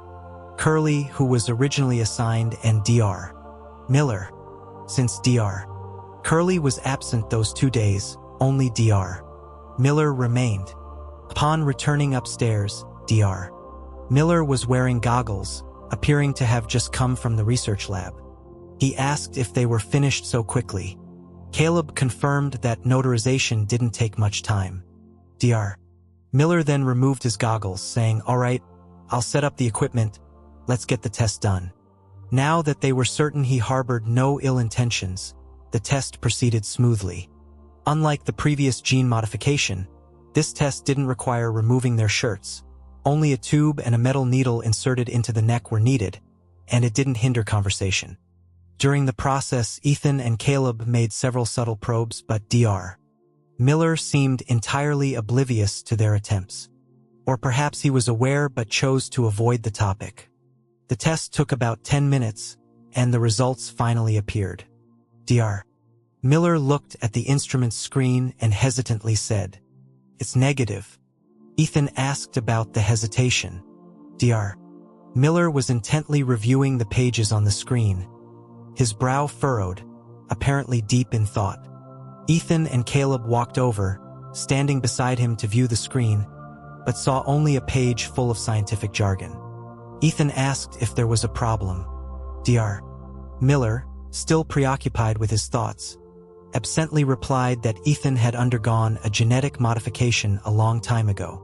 He elaborated that he had noticed some very unusual patterns, and while he couldn't specify the exact situation yet, it seemed to have some effect, causing Ethan to be easily susceptible to interference during these tests. Ethan's gaze shifted as he followed Dr. Miller's words. He mentioned he hadn't experienced any issues over the years, though he did have a sensitive stomach. Caleb added, "Does being a bit prone to cold count?" Dr. Miller paused, then asked who was prone to cold. Ethan stated it was him, mentioning he felt the cold easily but otherwise had no problems. Dr. Miller dismissed this, explaining it wasn't that kind of influence, nor was it harmful, and currently showed no signs of causing illness or other problems. However, he stressed the need for further testing. He then asked Ethan if he had more time, noting this would be a more time-consuming process, requiring a visit to the research lab. He estimated it would take half a day. Dr. Miller suggested next week, asking if Ethan could spare half a day. Ethan agreed. Dr. Miller glanced at Caleb, then reminded Ethan to consult his mentor. Caleb promptly stated he had no objections. Dr. Miller hummed, then nodded, saying he would prepare a form for them and asked Ethan to let him know when he had scheduled a time next week. Ethan asked for Dr. Miller's contact number to avoid finding his office empty. Dr. Miller replied that he expected to be in all next week, but still provided a contact number, 01309888712. Ethan thanked him, confirming he had noted it. Dr. Miller added that he could be consulted for any health issues, preferably via text, as he might be unreachable by phone during surgery. After a brief conversation with Dr. Miller, the two prepared to leave the office. Dr. Miller, out of courtesy, accompanied them to the doorway. The office door was ajar, and the three stood at an angle that created blind spots for both the office and hallway cameras. Ethan's steps halted as he was about to exit. He lifted his eyelids to look at Dr. Miller, his gentle smile revealing a maturity that belied his appearance. "By the way, I have a question I'd like to ask you now, Dr. Miller," he said. Dr. Miller was momentarily surprised, asking what it was. Ethan, unhurried, said if he remembered correctly, Dr. Miller had just used a particular phrase. Dr. Miller asked which one. Ethan quoted him, "You asked, you still underwent a genetic modification a long time ago?" Ethan explained he wondered under what circumstances one would instinctively use the word still. Dr.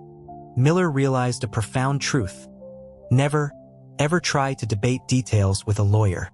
Moreover, these lawyers were cunning. They had a habit. If they discovered a flaw, they wouldn't mention it immediately.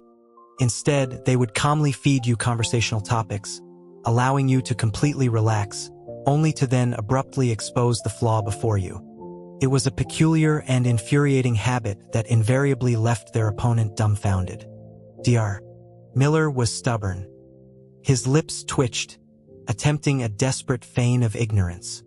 He asked if there was a problem with that sentence, claiming he didn't see one. Ethan nodded, not immediately refuting him, but instead casually stated that he had identified flaws in two people's statements today. Dr. Miller asked who the other person was. Ethan threw up his hands. "See? You used still again. Why?" He then understood another truth. Never casually answer a lawyer's questions. It would only make you look foolish. Ethan explained that, in many contexts, the use of that word implied an unspoken premise. "I know a lot about one of them," thereby skipping directly to the next part of the question, who was the other one. Ethan, disinclined to exert himself, spoke softly, only audible to the three of them. His tone was seasoned and pleasant, yet also quite exasperating. He paused, then looked at Dr. Miller, asking with a smile, "Isn't that right, Dr. Miller?" Dr. Miller found himself speechless. He felt as though he were in court, relentlessly cornered by a defense attorney, experiencing a mix of frustration and urgency. However, a moment later, he realized Ethan had a way to make him even more unwilling to speak. Ethan brazenly pulled out his compad, his fingers tapping deftly on the virtual keyboard. Then ding, Dr. Miller's compad chimed. He stared blankly at it, finding a new message from the contact he had just added. The message appeared exceptionally polite. Dr. Miller, regarding the unusual infection of our client, I have a few professional questions I'd like to discuss with you. Are you free in the next couple of days? Nonsense, Ethan thought. Does their client even know they're so concerned about his health? Seeing Dr. Miller's face visibly blanching, Caleb, to prevent him from dying of exasperation before confessing, nodded and said, "Thank you for your time. We'll be leaving." He then hastily pulled Ethan away. Throughout that entire day, Dr. Miller seemed to have been spirited away, remaining completely silent. In stark contrast, various websites buzzed with activity. Within half a day, Caleb Vance's name was everywhere. Wherever the Shaker case was mentioned, his name followed. This reaction was even faster than Ms. Lee had predicted. Ms. Fitz and Senior Administrator Adams practically made Caleb's office their break room, visiting 3 or 4 times that afternoon, eventually settling onto the guest sofa and refusing to leave. Adams, utterly stressed, exclaimed he had warned Caleb not to take the case, but he hadn't listened. He pulled back his sideburns, forcing Caleb and Ethan to observe, claiming he had grown 6 gray hairs in one day, asking them to count. Ethan corrected him, saying it was 9. Adams grew even more agitated, poking his scalp and accusing Caleb. I used to be somewhat handsome, didn't I? This one case has aged me prematurely. Caleb glanced at Ethan, who was fanning the flames. If not for the presence of others, he would have silenced Ethan's remarks. However, despite his gray hairs, Adam's heart was still with Caleb. After all, they had been working together for years. He finally calmed his hysterics, smoothed his ruffled demeanor, and sank back into the sofa with a sigh. But don't worry too much, he said. I'm already contacting some friends to try and prevent public opinion from becoming completely one-sided. He added that any packages sent to Caleb would be carefully inspected before opening. Ms.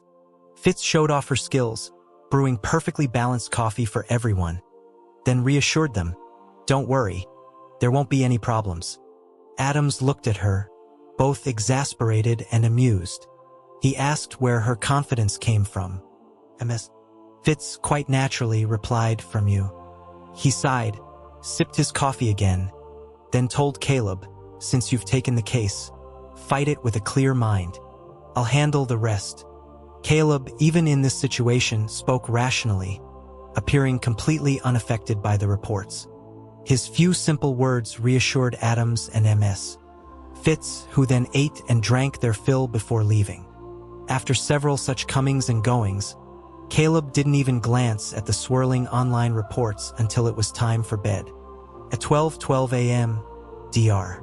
Miller, who had been playing dead all day, finally replied to the message. Ethan's decision to send the message in person wasn't merely to irritate Dr. Miller, it was a calculated move. Why would Dr. Miller help him? Why secretly, without a word? Of course, it was possible that Dr. Miller, having been a dedicated doctor for so long, was simply too modest to mention his good deeds. But a more logical answer was that he was being watched, or he wanted to avoid being watched, so he preferred not to discuss it openly. That's why Ethan chose to send a message. Firstly, the message's reason was perfectly legitimate, even if Dr. Miller's compad wasn't entirely private. Secondly, the message gave Dr. Miller ample time to consider. Asking such questions face-to-face could create psychological pressure, making someone feel compelled to answer immediately, and under pressure, many people instinctively choose a negative answer to avoid that pressure. But a message was different. One could choose to reply or not, and respond when the answer became clear, making the reply more rational. Dr. Miller's reply fully demonstrated his rationality. "My apologies for the late reply. I have no clinic hours tomorrow morning. Feel free to ask any questions." Just seeing it now, Ethan thought, as if that's true. Ethan suddenly realized that when these people genuinely put on an act, each was more cunning than the last, making him, by comparison, the least committed actor. However, this reply perfectly confirmed Ethan's hypothesis. He quickly took a screenshot, selected Caleb's contact, and sent it to him with the caption, "See? His acting is on par with yours." After sending it, he sent another message to Dr. Miller. "Thank you. Shall I come to your office? Or somewhere more convenient?" Dr. Miller replied instantly, "You're welcome. There's Elmwood Avenue in front of the hospital. There's a coffee shop at the corner. Their breakfast is quite good. See you at 8? Ethan, okay." Just as he sent it, Caleb's message arrived, less than 4 meters away in a straight line. "And you're texting?" Ethan received the message, then simply got up and went downstairs. He knocked on the master bedroom door, only to find Caleb emerging from the bathroom, his hair wet and slicked back, revealing his entire handsome face. He hadn't yet put on a shirt and was slipping his biometric ring onto his pinky finger. Hearing the movement at the door, he turned, water droplets falling from his hair with the motion. The perfectly sculpted muscle definition indicated that the downstairs gym was not merely for show. Despite his infrequent visits due to frequent travel, he remained in excellent condition. Ethan thought, "Why didn't you say you were still showering?" Caleb responded that he had finished. He secured his compad, then bent down to retrieve a shirt from the bed. With the movement, his abdominal muscles tightened beautifully. He brought the lingering steam from the bathroom with him. Even though he stood still, the warm, damp air wafted towards the doorway. Ethan leaned against the doorframe, narrowing his eyes, like a cat caught by a warm breeze. He suddenly suspected Caleb was doing this on purpose, attempting to use his charm to make him into a foolish emperor. But he was also surprised. A few years ago, if someone had told him that charms could affect him, he would have likely smiled faintly, scoffed internally, and offered them a glass of wine, suggesting they were speaking nonsense. Now, however, it seemed to actually be working. The moment his potential for foolishness surged, his self-preservation instinct took over. So Ethan, after briefly appearing at the second-floor doorway, turned and closed the door as Caleb approached with his shirt, then quickly went upstairs. Leaning back against the headboard, Ethan replayed his reflexive action, a wry smile on his face. So many years, and this is your maturity? It was likely the first time Ethan had ever been so self-deprecating. There was no sound from the master bedroom downstairs for a long time. He wondered if Caleb was speechless because of him. After another while, a new message arrived on his compad. Zenda, vinegar-flavored Caleb. Am I a ghost? The phrase seemed familiar, almost déjà vu. But the tables had turned. Ethan considered it, then replied, suddenly remembered something urgent. Vinegar-flavored Caleb. What's so urgent? Ethan's peripheral vision caught his inbox. He replied, the landlord contacted me. Vinegar-flavored Caleb. He's still contacting you, even though you're not renting his place anymore?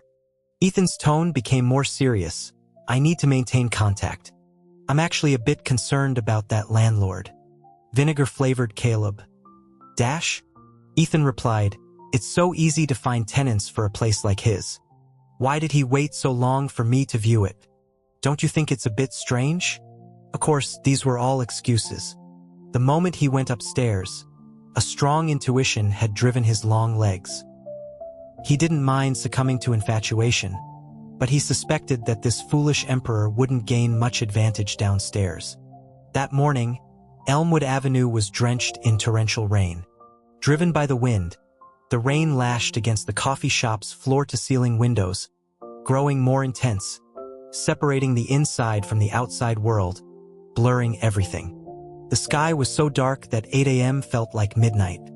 Inside, the coffee shop was brightly lit, but customers were sparse.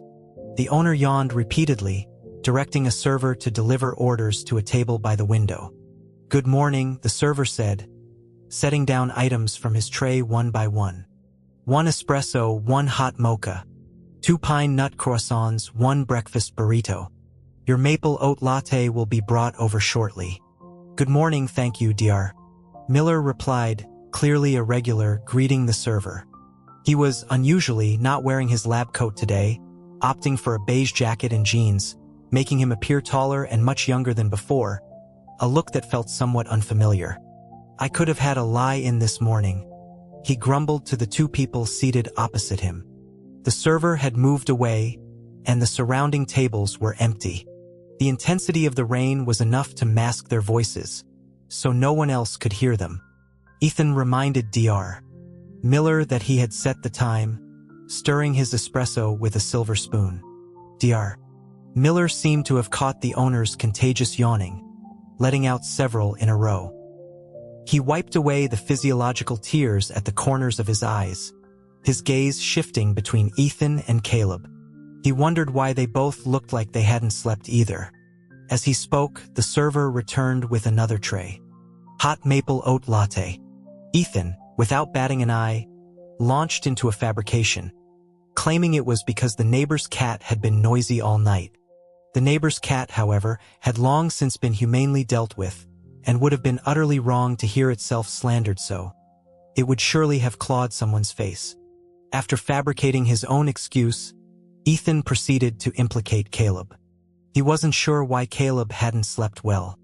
Caleb cast him a side eye, then intercepted Ethan's black coffee and placed the maple oat latte in front of him.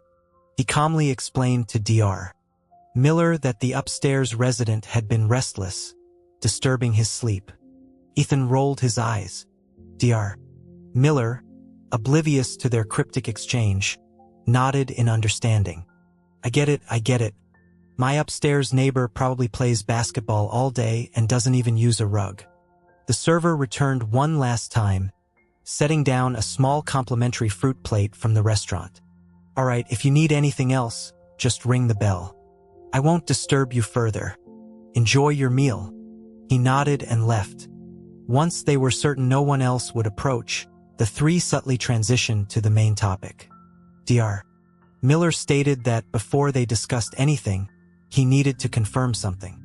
He gestured between Ethan and Caleb. Do you both know everything that needs to be known? Is there anything I should avoid mentioning? I need to have a clear understanding of how far this conversation can go. While he said you both, his question was primarily directed at Ethan. Ethan, without hesitation, smiled and stated there was nothing to avoid. Anything he could hear, Caleb could hear too. Dr. Miller nodded.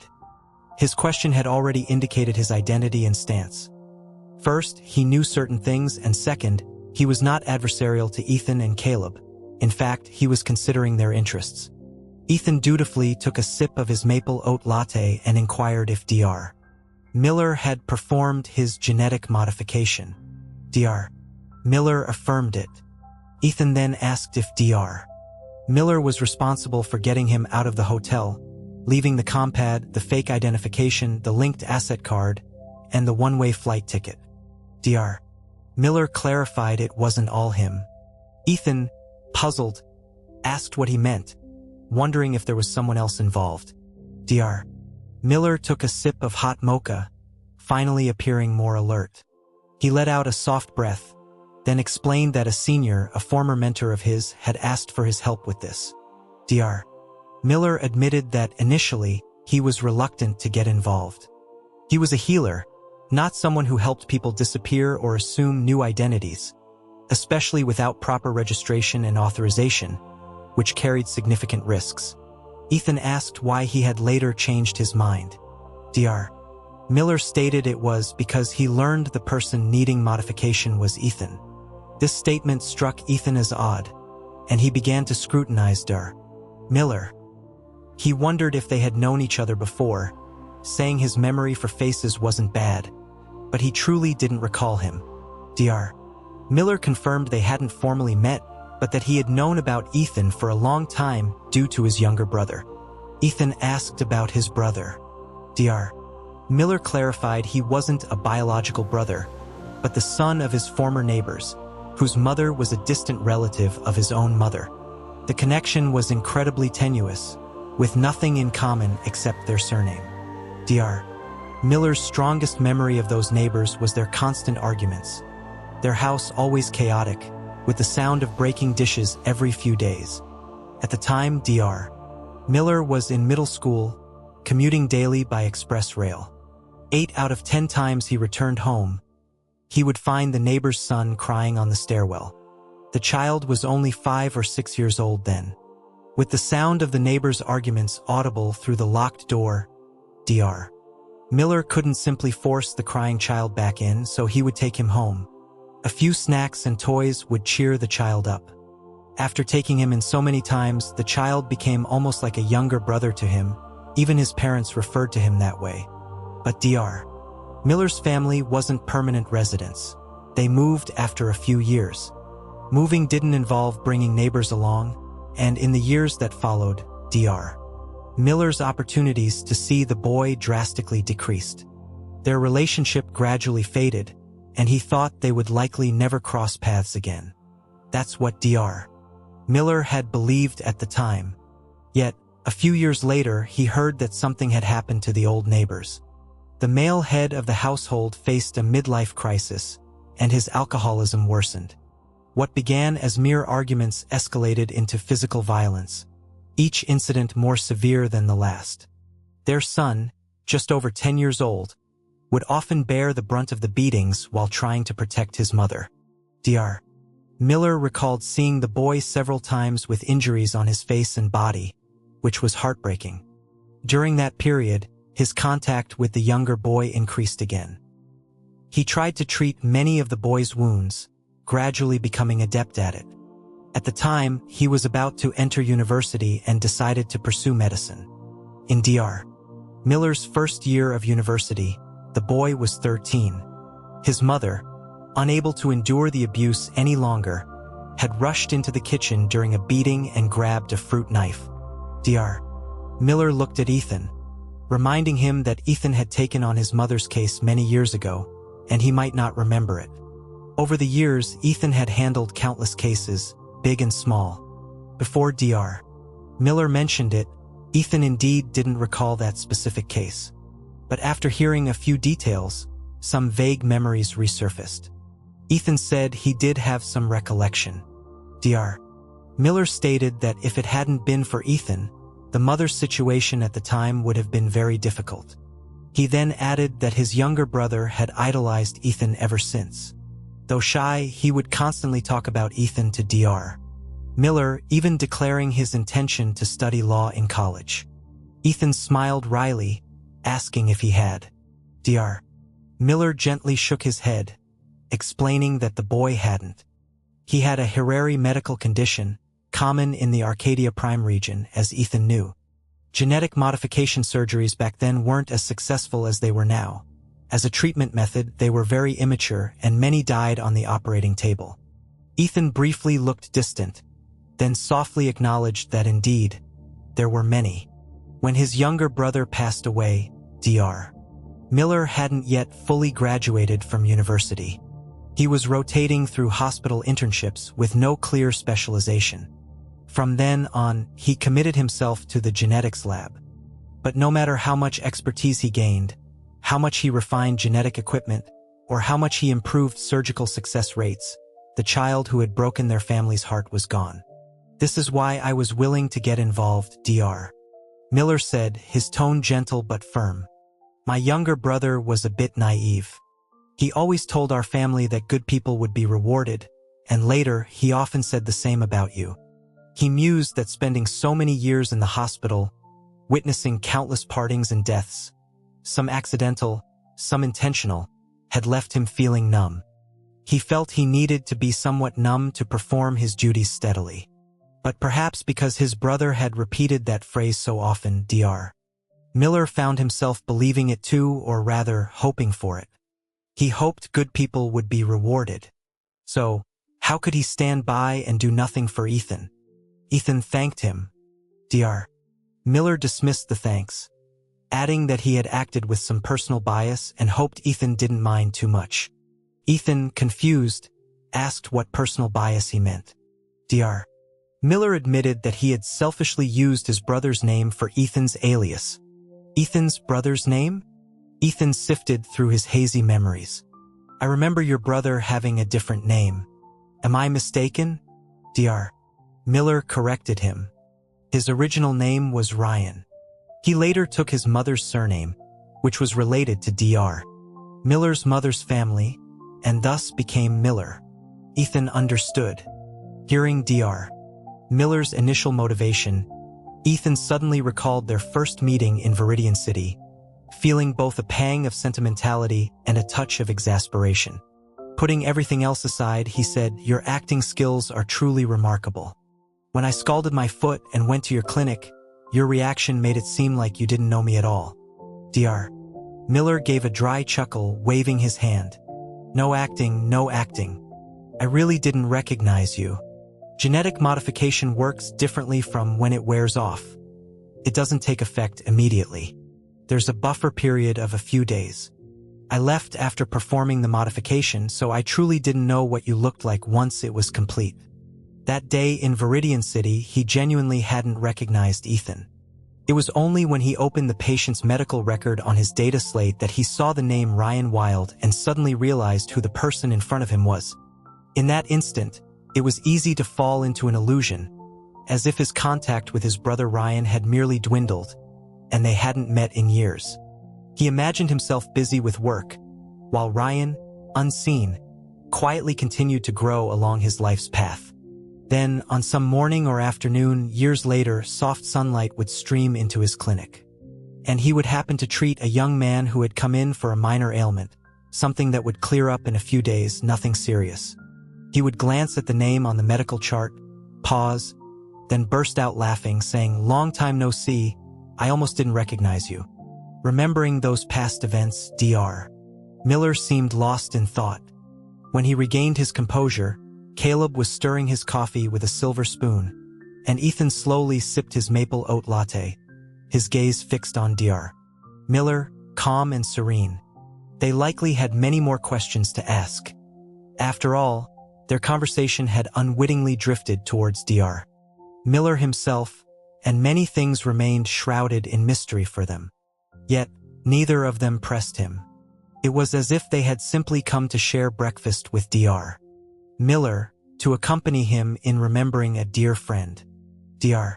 Miller suddenly felt that their previous interactions had become blurred. These were two inherently kind individuals, fitting every definition he had for friends. This was enough. Nothing else mattered. Dr. Miller apologized, saying he had drifted off course. Ethan smiled, saying it was fine. He didn't feel recalling these people and events was a waste of time. Right, Professor Vance? Dr. Miller, somewhat confused, asked, "No, wait, who is whose professor?" He then asked if Ethan wasn't that director. As he uttered the word director, he instinctively lowered his voice, mumbling indistinctly.